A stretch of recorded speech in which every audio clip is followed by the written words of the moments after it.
Shalom Bapak Ibu Saudara dimanapun Bapak Ibu Saudara berada. Senang ya kita bisa bertemu lagi pada kesempatan kali ini untuk kita sama-sama belajar tentang firman Tuhan.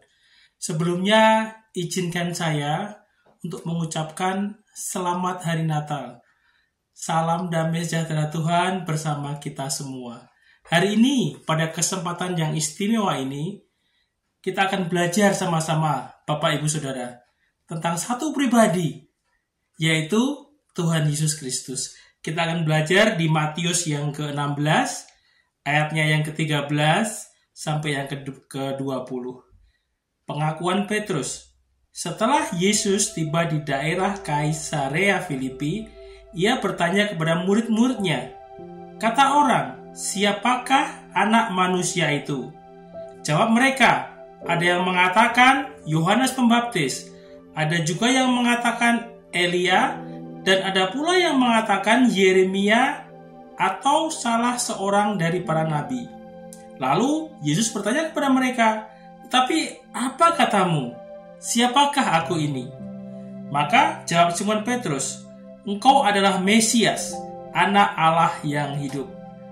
Kata Yesus kepadanya, "Berbahagialah engkau Simon bin Yunus, sebab bukan manusia yang menyatakan itu kepadamu, melainkan Bapa-Ku yang di surga. Dan aku pun berkata kepadamu, engkau adalah Petrus, dan di atas batu karang ini aku akan mendirikan jemaatku, dan alam maut tidak akan menguasainya. Kepadamu akan kuberikan kunci kerajaan surga. Apa yang kau ikat di dunia ini akan terikat di surga, dan apa yang kau lepaskan di dunia ini akan terlepas di surga." Lalu Yesus melarang murid-muridnya supaya jangan memberitakan kepada siapapun bahwa ia Mesias. Amin. Mari kita berdoa. Tuhan, terima kasih Bapa atas waktu ini, atas kesempatan ini, di mana Engkau masih izinkan kami untuk sama-sama belajar Tuhan mendengarkan firman-Mu. Kami mau percaya Tuhan, biarlah Engkau sendiri Tuhan yang hadir menguasai kami, menguasai pikiran kami, menguasai hati kami, menguasai hidup kami. Dan biarlah nama-Mu yang terus dipermuliakan dalam kehidupan kami anak-anak-Mu. Dalam nama Tuhan kami Yesus Kristus, haleluya, amin. Terima kasih Bapak Ibu Saudara. Jadi pada kesempatan kali ini kita akan belajar, kita akan berusaha untuk tahu siapa Yesus Kristus itu. Kan aneh kalau kita merayakan Natal, kita tidak mengenal gitu loh siapa pribadi yang kita rayakan tersebut. Nah, ada beberapa bagian yang akan kita pelajari bersama-sama. Bagian yang pertama, menurut kamu, siapakah aku ini? Itu adalah satu pertanyaan yang Tuhan Yesus tanyakan kepada murid-muridnya. Muridnya berkata, ada yang berkata Elia, ada yang berkata siapa? Yohanes Pembaptis, ada yang berkata Yeremia, dan para nabi. Terus saudara, Tuhan Yesus bertanya lagi, karena Tuhan Yesus merasa tidak puas gitu loh dengan jawaban murid-muridnya. Dia bertanya, "Tapi apa katamu? Siapakah aku ini?" Dan si Simon Petrus, dia menjawab, "Engkau adalah Mesias, anak Allah yang hidup." Nah, kita potong sampai di situ dulu saudara, kita sama belajar.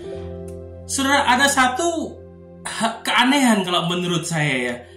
Bagaimana hampir semua rata-rata murid ini berbicara ketika Tuhan Yesus menanyakan kepada mereka, "Hei, siapakah aku?" Mereka menjawab, "Kata orang ini, kata orang itu." Ya kan, seolah-olah mereka tidak mengenal ini pribadi Yesus. Padahal mereka itu hidup bersama Yesus, melayani bersama Yesus. Mereka mendengarkan dan ada di sana setiap Tuhan Yesus saudara memberitakan firman Tuhan. Kan aneh gitu loh. Seolah-olah kan ada satu keanehan. Kenapa mereka menjawab seperti itu? Terkadang saudara, kehidupan kita tuh semacam itu. Kita sibuk pelayanan, kita sibuk ini, kita sibuk itu, ya kan? Tetapi kita tidak mengerti satu pribadi yang namanya Yesus. Kenapa gitu loh? Itu pertanyaan yang sering saya tanyakan kepada diri saya sendiri. Siapakah Yesus itu bagi saya?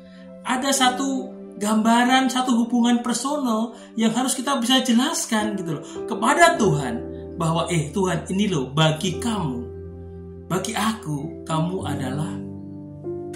Mungkin kalau kita bertanya, kalau saya tanyakan kepada Bapak Ibu Saudara satu persatu, pasti jawabannya berbeda-beda. Mengenal Tuhan, saudara, itu tidak cukup hanya kenal secara teori. Mungkin kita bisa mengatakan, Yesus ini adalah seorang yang lahir 2000 tahun yang lalu. Dia adalah begini A sampai B, sampai kita hafalah cerita di Alkitab. Tetapi saudara, tanpa kita mengenal pribadi Yesus, tanpa ada satu hubungan antara kita dengan Yesus, semuanya itu adalah teori belaka. Teori penting nggak? Ya penting.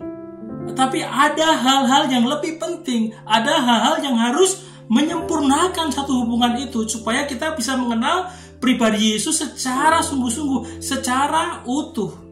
Contohnya kayak orang belajar berenang lah. Ya kan? Saya bisa kasih teori waktu itu, ceritanya ini, istri saya pengen belajar berenang. Saya bisa kasih segala teori kepada dia. Saya kasih tahu, berenang tuh gerakan tangannya harus begini dulu. Belajar gerakan tangan dulu. Lalu belajar gerakan kaki. Saya bisa kasih semua teorinya. Tapi ketika itu cuma sebatas teori, begitu istri saya nyemplung ke kolam renang, ya dia tenggelam. Dia nggak bisa, walaupun dia berusaha melakukan teori-teori tersebut. Yang dia harus lakukan adalah apa, saudara? Dia mulai praktek sedikit demi sedikit.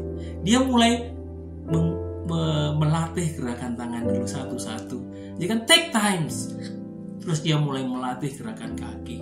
Kemudian setelah itu dia mulai menggabungkan keduanya di dalam air. Dia mulai menggabungkan, dan dia tidak akan langsung bisa berenang pasti. Pasti akan sedikit demi sedikit demi sedikit demi sedikit. Tapi ketika itu terus dilakukan, ketika teori dan praktek itu terus dilakukan, maka apa yang terjadi? Dia akan bisa berenang. Sama juga dengan orang belajar Alkitab. Belajar Alkitab penting nggak? Ya penting.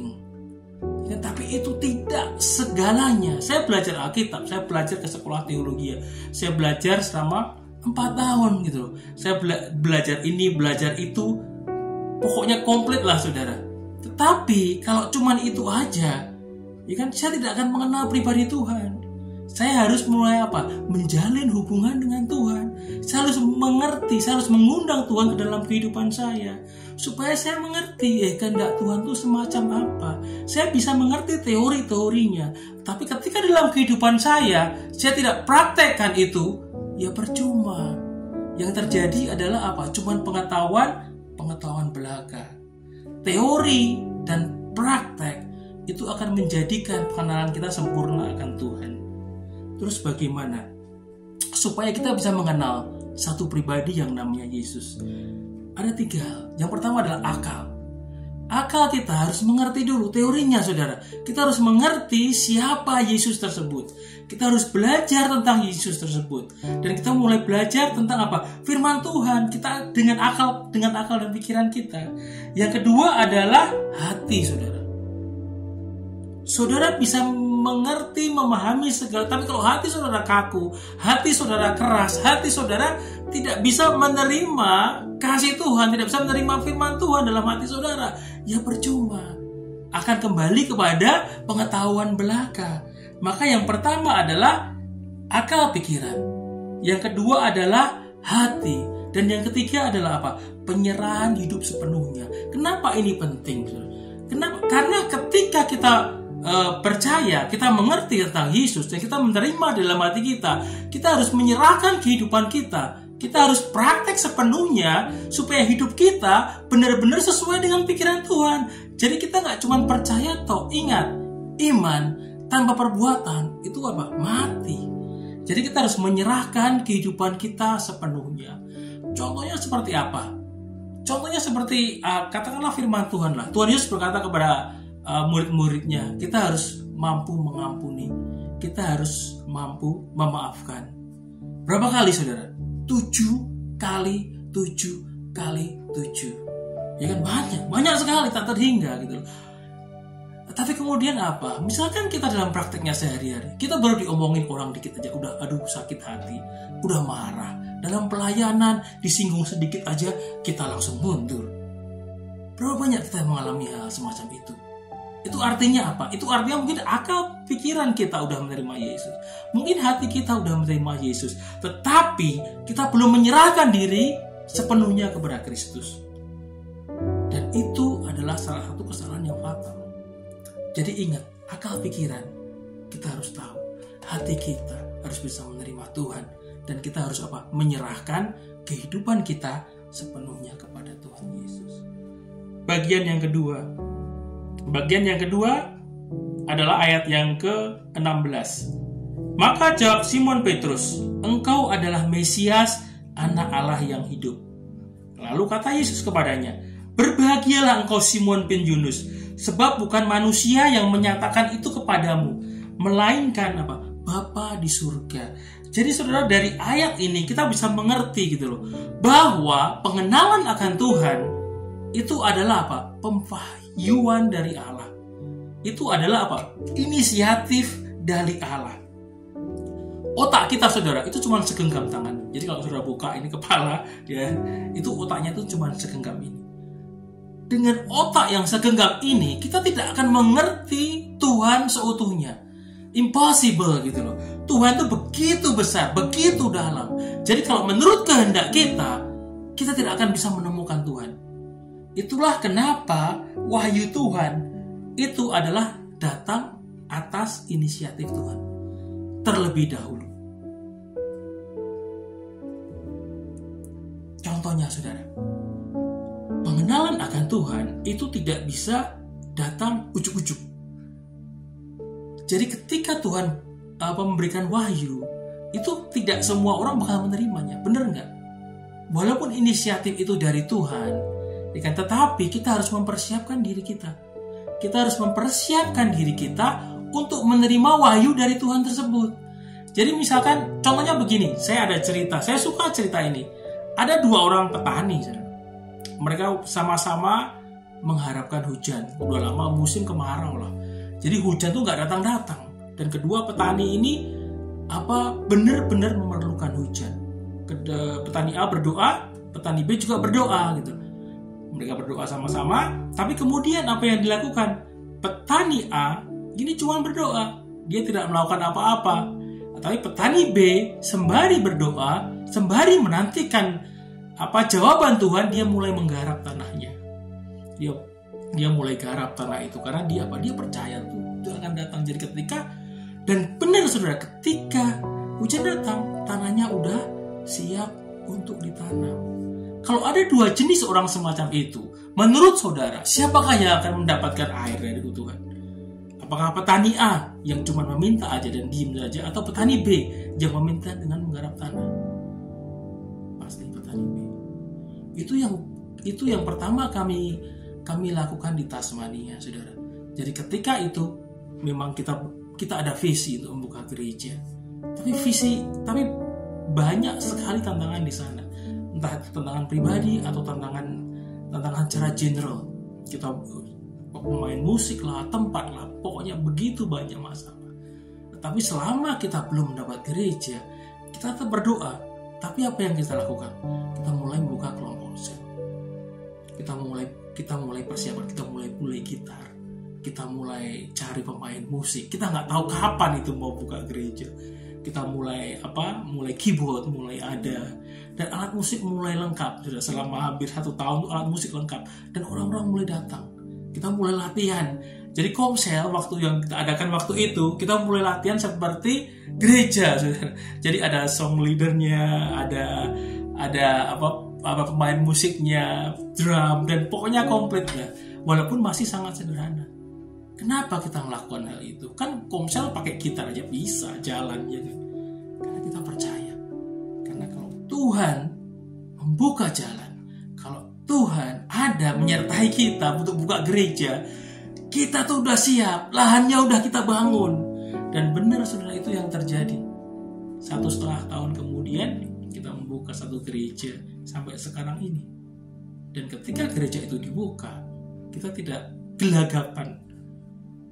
Kenapa? Karena kita udah persiapkan lahannya sebelum Tuhan memberi hujan. Jadi ingat, pengenalan akan Tuhan itu tidak cuman dari manusia, tapi itu adalah inisiatif Allah. Itu yang pertama. Yang kedua, otak kita terlalu kecil, saudara, kalau kita mau mengenal Tuhan seutuhnya. Pengenalan akan Tuhan yang paling hakiki, saudara, itu adalah apa, saudara? Sebuah kerinduan. Sebuah kerinduan yang paling dalam. Jadi saudara mempunyai sebuah kerinduan. Tuhan, aku pengen mengenal Engkau. Jadi ketika ada kerinduan itu, ya kan, Tuhan akan datang dalam kehidupan saudara. Tapi kalau kita nggak ada kerinduan, kita nggak mempersiapkan apapun, kita cuma berdoa belaka, pengenalan akan Tuhan itu tidak akan terjadi secara sempurna.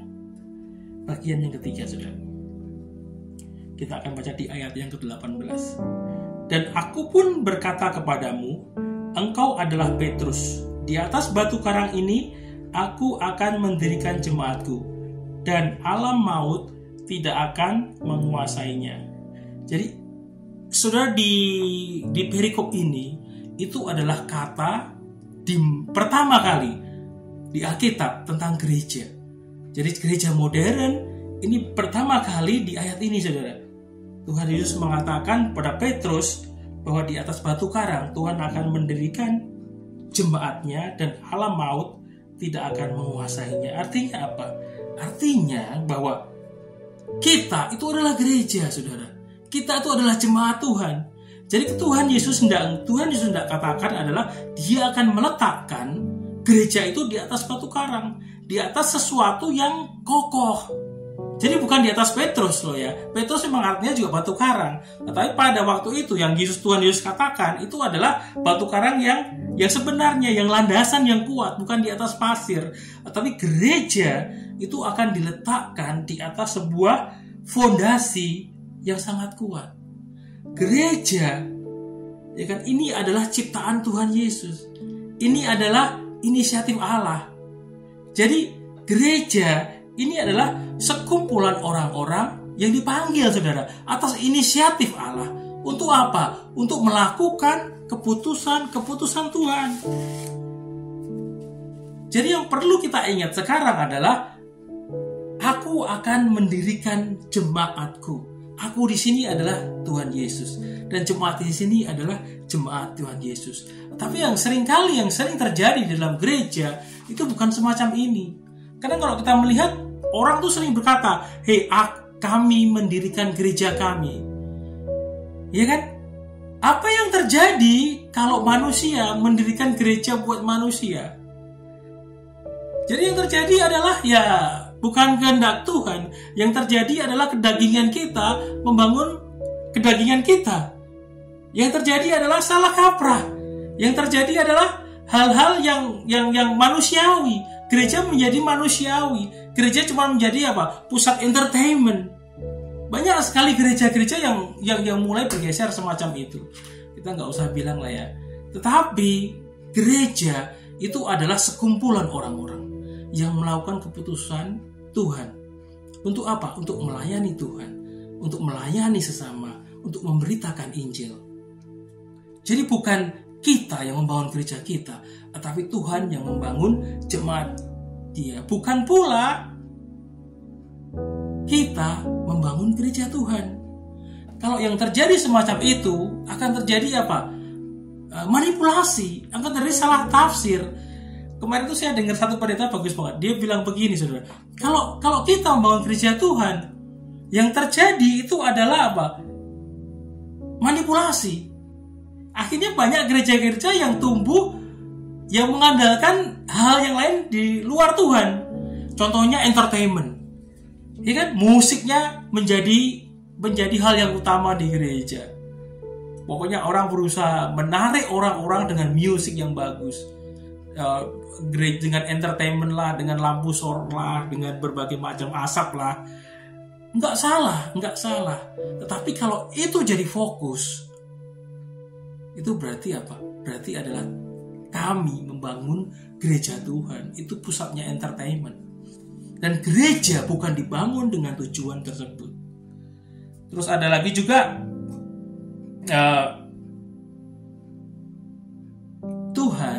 membangun gereja kami. Ini yang ketiga nih, Tuhan membangun gereja kami. Artinya apa? Artinya kita berusaha memanfaatkan Tuhan. Untuk apa? Untuk tujuan kita. Apa yang akan terjadi kalau Tuhan kita pakai untuk membangun gereja kami, membangun gereja kita? Ya akhirnya lahirlah orang-orang yang merasa dia nabi. Orang-orang yang merasa dia mendapat keistimewaan. Akhirnya fokusnya bukan lagi pada Tuhan. Fokusnya bukan lagi pada pemberitaan firman Tuhan, tapi pada pemberitaan dirinya sendiri. Menjadi orang-orang di gereja itu atau pemimpin-pemimpin di gereja itu menjadi center gitu loh dari gereja itu. Tetapi saudara, kalau Yesus yang membangun jemaatnya, berarti apa? Roh membangun roh. Artinya bahwa Tuhan Yesus itu akan menjadi sentral.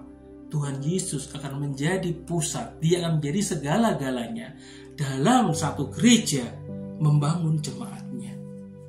Kalau kita bisa melakukan hal-hal tersebut, akan ada banyak hal yang akan kita perbarui. Kita nggak perlu lagi untuk meniru gereja-gereja yang lain. Kita nggak perlu lagi untuk apa? Gereja itu kok bertumbuh ya? Gereja itu kok rame ya? Gereja itu kok cepat banget pertumbuhannya? Ada apa sih? Ya kita ke sana, kan kita lihat, kita belajar. Oh ternyata gereja ini kayak gini. Oh gini. Kita berusaha meniru di gereja, kita nggak perlu. Kenapa? Karena masing-masing gereja yang didirikan Kristus itu mempunyai DNA masing-masing, termasuk kita, termasuk gereja kita itu punya DNA masing-masing. Jadi kita nggak perlu lagi harus belajar, maksudnya harus meniru, mencontek pertumbuhan gereja-gereja yang lain. Saudara itu khusus, saudara itu unik. Apa yang ketika Tuhan yang perlu kita fokuskan adalah kita belajar sama Tuhan. Kita benar-benar bersandar sama Tuhan dan biarkan Tuhan membangun jemaatnya. Yang kedua adalah kita berhenti merasa benar. Seringkali semacam itu, gereja saya yang paling benar, baptisan saya yang paling benar. Ya kan, kita kan menemui banyak hal semacam itu. Ketika orang udah merasa benar, udah selesai. Tuhan itu memakai satu gereja itu berbeda dengan memakai gereja yang lain. Karismatik misalkan, musiknya udah kayak konser, saudara. Ya kan, banyak anak-anak muda datang. Kenapa? Karena dari situ tertarik. Dari rasa tertarik itu, kemudian mereka belajar tentang Tuhan. Tapi juga ada gereja-gereja yang misalkan kayak kalau di Solo itu ada Gereja Kristen Jawa, GKJ, saudara. Waduh, itu musiknya udah mendayu-dayu. Saudara bisa tertidur di sana. Tapi saudara tahu nggak? Banyak orang-orang tua yang datang ke sana untuk menyembah Tuhan. Dan mereka diberkati. Kenapa? Karena Tuhan itu memakai masing-masing gereja itu berbeda-beda. Sesuai dengan DNA masing-masing. Jadi ya jangan pernah merasa menjadi benar. Tapi biarkan Tuhan itu menjadi ahli bangunan di gereja kita. Biarkan Tuhan itu menjadi tukangnya. Biarkan Tuhan itu yang membangun saudara, jemaatnya. Terus bagian yang terakhir kita akan baca ayat yang ke-19. Kepadamu akan kuberikan kunci kerajaan surga. Apa yang kau ikat di dunia ini akan terikat di surga. Dan apa yang kau lepaskan di dunia ini akan terlepaskan di surga. Saudara, ayat ini adalah otoritas. Artinya apa? Artinya bahwa kita sebagai gereja, sebagai jemaat Tuhan, itu mempunyai otoritas yang langsung daripada Tuhan. Tuhan itu memberi otoritas. Untuk apa? Untuk melakukan pekerjaan-pekerjaan Tuhan. Contohnya apa? Memberitakan Injil, membaptis, memberikan pengajaran-pengajaran kepada jemaat. Itu adalah otoritas yang langsung daripada Tuhan. Jadi saudara sebagai jemaat Tuhan itu mempunyai otoritas. Mempunyai kunci, saudara. Mempunyai kunci untuk apa? Untuk mengatur jemaat. Untuk apa? Untuk melepaskan, untuk mendoakan. Jadi seringkali kalau kita lihat seringkali kan, Pak Pendeta, saya tolong didoakan ini. Nggak salah loh ya. Kita boleh. Tapi dasarnya apa? Dasarnya adalah kita saling mendoakan sebagai satu jemaat dalam satu gereja. Kalau saudara dasarnya, saya nggak bisa kok, saya minta Pak Pendeta untuk mendoakan saya, itu yang salah. Kenapa? Karena saudara bisa. Ketika saudara menjadi bagian dari satu gereja, saudara sudah mendapat otoritas untuk melakukan hal-hal yang Tuhan Yesus lakukan. Bahkan sampai dibilang saudara, apa yang kau ikat di dunia akan terikat di surga. Dan apa yang kau lepaskan di dunia akan terlepas di surga. Itu satu statement yang powerful saudara. Kita aja belum nyampe di surga kok. Tapi apa yang kita ikat, apa yang kita lepaskan di dunia bisa, itu juga koneksi tuh ke surga. Hebat kan? Hari ini saudara, kita sama-sama belajar gitu. Di hari yang Natal ini kita sama-sama belajar tentang satu pribadi yang namanya Yesus Kristus. Kita belajar siapakah si Yesus Kristus. Apa artinya dalam kehidupan saya. Seperti yang kata Simon Petrus ini, dia adalah anak Allah. Saya tidak akan kepanjangan firman Tuhan. Mari kita berdoa. Tuhan, terima kasih Bapa atas waktu ini, atas saat ini Tuhan, di mana Tuhan kami belajar tentang Engkau. Buat kami mengerti Tuhan, buat kami memahami Tuhan, sehingga kami mampu Tuhan untuk menjalin satu hubungan Tuhan, satu keintiman dengan Engkau Tuhan dalam kehidupan kami Tuhan. Sampai Tuhan kehidupan kami penuh oleh kasih-Mu, sampai kehidupan kami Tuhan penuh oleh karakter-Mu. Kami mau serahkan Tuhan kesempatan ini malam hari ini buat setiap orang yang mendengarnya. Biarlah Engkau yang hadir dalam kehidupan mereka, Engkau yang hadir mengetuk hati mereka. Kami mau serahkan ibadah kami hanya di dalam satu nama Tuhan kami Yesus Kristus. Haleluya. Amin.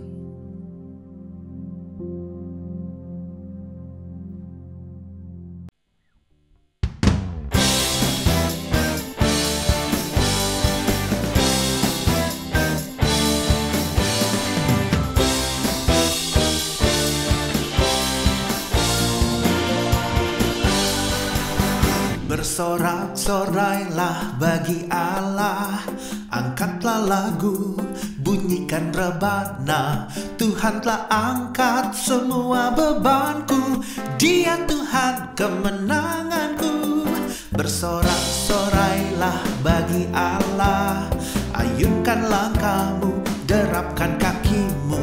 Tuhan telah tebus semua dosaku, Dia Tuhan pembebasku.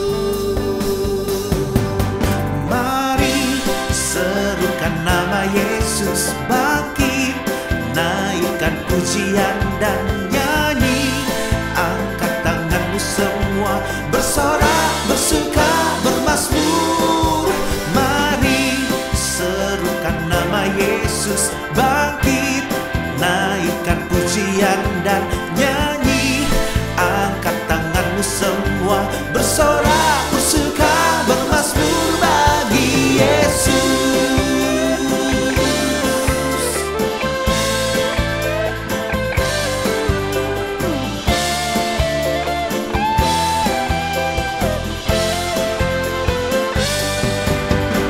Bersorak-sorailah bagi Allah, ayunkan langkahmu, derapkan kakimu.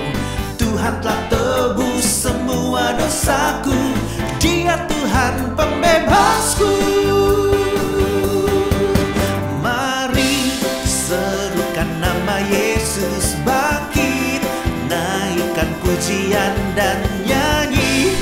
Angkat tanganmu semua, bersorak, bersuka, bermazmur. Mari serukan nama Yesus bangkit, naikkan pujian dan nyanyi.